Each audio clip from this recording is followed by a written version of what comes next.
Quando Su-ho olhou melhor, não conseguiu conter a surpresa. A sombra chorava, e com isso, suas memórias voltaram. Beru, a formiga, uma das sombras que o acompanhava quando ele era criança. Como ele pôde esquecer disso até agora? Mas Su-ho se lembra dele maior. Beru explicou que atravessou dimensões só para encontrá-lo, e por causa disso gastou muita energia. Por isso estava tão pequeno. Costumava ser mais digno. Su-ho riu e brincou. Aqui diz que ele estava como um faz-tudo. Beru, claro, ficou indignado com esse título, mas logo esqueceu. Quando Su-ho o agradece por ter o curado, Beru fica orgulhoso e diz que além de um curandeiro habilidoso, tinha vindo ali para quebrar o selo de Su-ho. Mas nem precisou. Su-ho tinha conseguido quebrá-lo sozinho. Curioso, Su-ho perguntou se aquilo tinha a ver com os sonhos que vinha tendo. Mas Beru explicou que não eram sonhos, e sim lembranças reais. Su-ho já tinha sido muito mais forte, capaz até de lutar contra Beru. Foi o próprio grande monarca das sombras, Jin-woo, quem selou seus poderes e memórias para que ele pudesse ter uma vida comum. Ao ouvir isso, Su-ho ficou confuso. Perguntou se Beru conhecia o vagabundo do pai dele. Beru diz que seu pai nunca os abandonou. Na verdade, ele foi para o espaço, lutar numa guerra. Su-ho não entende. Pergunta se o pai dele estava defendendo o mundo. Beru confirma. Jin-woo estava enfrentando os Itarim, uma raça poderosa que mandou seus apóstolos atacar a Terra. Para chegar ali, Beru teve que cortar inúmeros inimigos. Su-ho então quis saber se sua mãe estava com seu pai, já que ela também havia desaparecido. Quando ouviu isso, Beru entrou em pânico. Como assim a senhorita Hai-in também sumiu? Devem ser os Itarim. Nesse momento, Su-ho percebeu. Tudo o que estava acontecendo em sua vida girava em torno dos Itarim. Eram eles os responsáveis por tudo. Beru então perguntou se ele queria encontrar seu pai. Su-ho respondeu que sim, mas Beru explicou que Jin-woo ainda não podia voltar à Terra. No entanto, se Su-ho ficasse mais forte, talvez pudesse encontrar sua mãe. E para isso só havia um caminho: subir de nível. Com essas palavras, Beru tirou uma chave negra e entregou a Su-ho. Ele coloca a chave na própria sombra e um portal se abriu. Era hora de reconquistar tudo o que perdeu. Beru olhou para aquele momento e se lembrou das palavras de seu mestre. Jin-woo havia lhe dado liberdade para escolher seu caminho. E agora, ele escolhia ficar ao lado do jovem mestre para vê-lo crescer. Sem olhar para trás, os dois entraram no portal, rumo às Dungeons das Sombras. Ao entrar na Dungeon das Sombras, Su-ho sente algo estranho, como se aquele lugar fosse familiar, mesmo sem entender o motivo. De repente, uma janela de missão aparece diante dele. Sobreviva por 4 horas. Beru grita, alertando que o desafio já começou e ele precisa ficar atento. Um Goblin salta de cima para atacá-lo. Su-ho sente sua presença e, num reflexo, acerta um chute que o joga longe. Ele reconhece que era um Goblin explorador. Beru comenta que, se há um explorador, com certeza tem mais deles por perto. Su-ho percebe que precisa eliminá-lo rápido antes que ele chame reforços. Mesmo com o aviso de Beru para tomar cuidado, Su-ho ignora. Vê que o nome do Goblin está em branco,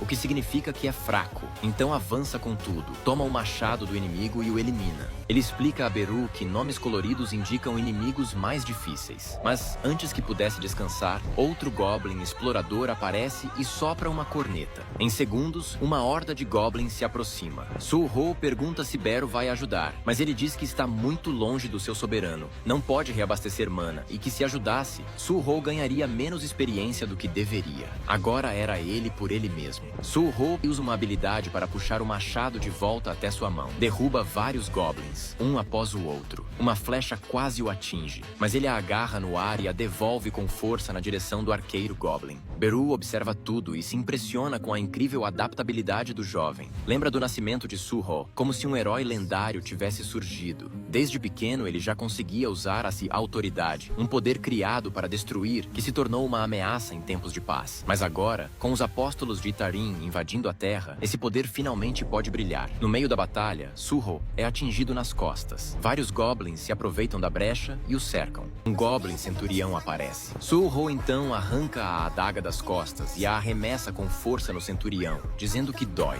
Mas perto do que já viveu, ele nunca se sentiu tão vivo. Ele volta à luta com tudo, cortando e esmagando inimigos sem parar. Seu HP vai caindo a cada minuto, mas ele não pensa em recuar. Com cada inimigo derrotado, ele sobe de nível, fica mais forte. Até que, depois de incontáveis goblins abatidos, o desafio finalmente chega ao fim. Beru o parabeniza, dizendo que nunca duvidou de seu jovem monarca. Como recompensa, Suho recebe uma pedra rúnica com a habilidade e extração de sombras. Ele percebe que durante a luta também ganhou outras habilidades. Comparado a quando não era despertado, agora se sente quase invencível. Beru comenta que esse sistema é como o do pai dele, só que ainda melhor. Suho aceita a pedra e adquire a habilidade. Curioso, pergunta como aquilo funciona. Beru explica que ele pode extrair sombras dos cadáveres, assim como seu pai fez com ele. Suho entende e comenta que, no fim das contas, virou tipo um necromante. Mas para controlar as sombras, ele precisa derrotar os inimigos antes. E ainda por cima, só consegue controlar aqueles mais fracos que ele. E para piorar, não é uma habilidade muito valorizada no mercado. Mesmo assim, ele decide tentar. Ativa a habilidade. E o sistema pede que ele escolha uma palavra de comando, algo instintivo, que represente sua vontade. Ele concentra sua aura, estende a mão sobre o cadáver e diz com firmeza: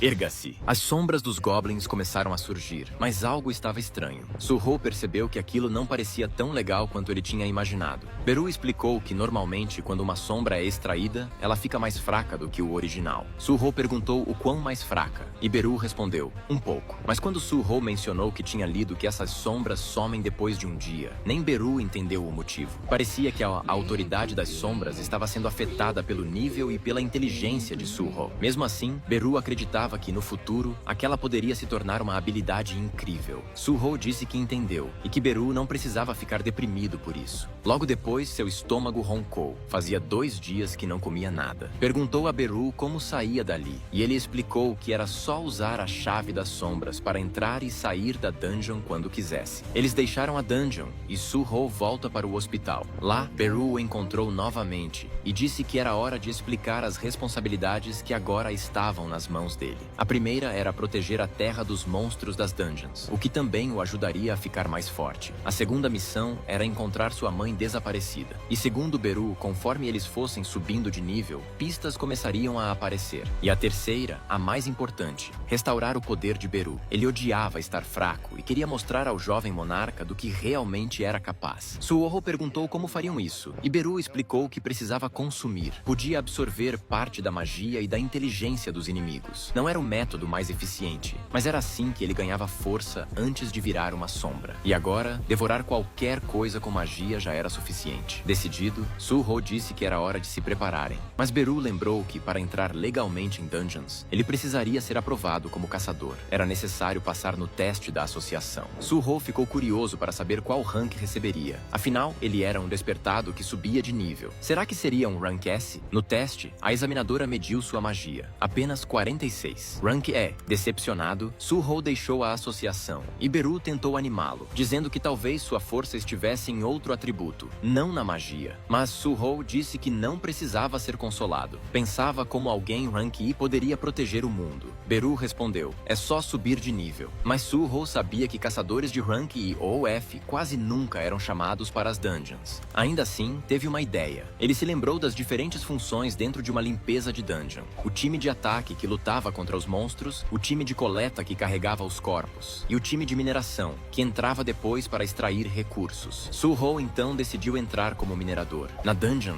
encontrou seu professor e agradeceu por ter sido indicado para o trabalho, e ficou feliz por ver alguém conhecido. O professor, porém, ainda se sentia culpado por ter fugido da universidade e deixado Suho para trás. Mas Suho disse que estava tudo bem. Afinal, ele era só um rank E, assim como ele. O professor ficou surpreso. Como alguém com magia tão baixa, menor que a dele, tinha enfrentado um monstro na escola e sobrevivido. Talvez tivesse se enganado. Afinal, seria chocante um rank enfrentar um monstro e sair vivo. Nesse momento, Beru apareceu ao lado do professor e, cheio de orgulho, diz que seu jovem monarca era mesmo incrível. O professor se assustou, e Suho perguntou por que Beru saiu de onde estava. Beru respondeu que Suho era muito mais fraco do que esperava, então precisava ficar por perto o tempo todo. O professor então perguntou se Suho era um invocador, e ele diz que é quase isso. O professor comentou que, entre os rank E, ele teve sorte. Disse que sua própria habilidade era correr, e Suho respondeu com uma provocação: então é por isso que você é bom em fugir, deixando o professor cabisbaixo. Suho olhou ao redor. Era sua primeira vez numa dungeon de verdade.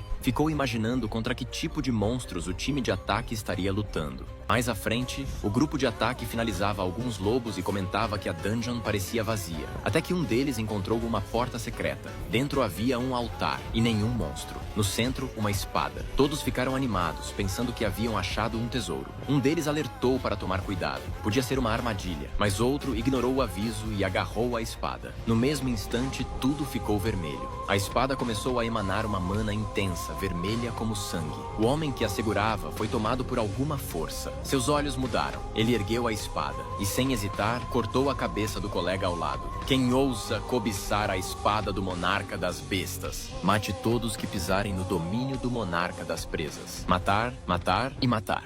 Durante a mineração, Su-ho decide usar suas sombras para isso também. O professor, confuso, não entende como um caçador rank e consegue invocar 4 dessas criaturas. Mas Su-ho só pensa em como essa habilidade é útil. Mesmo que os goblins desapareçam, ele ainda pode usar as sombras de outras dungeons.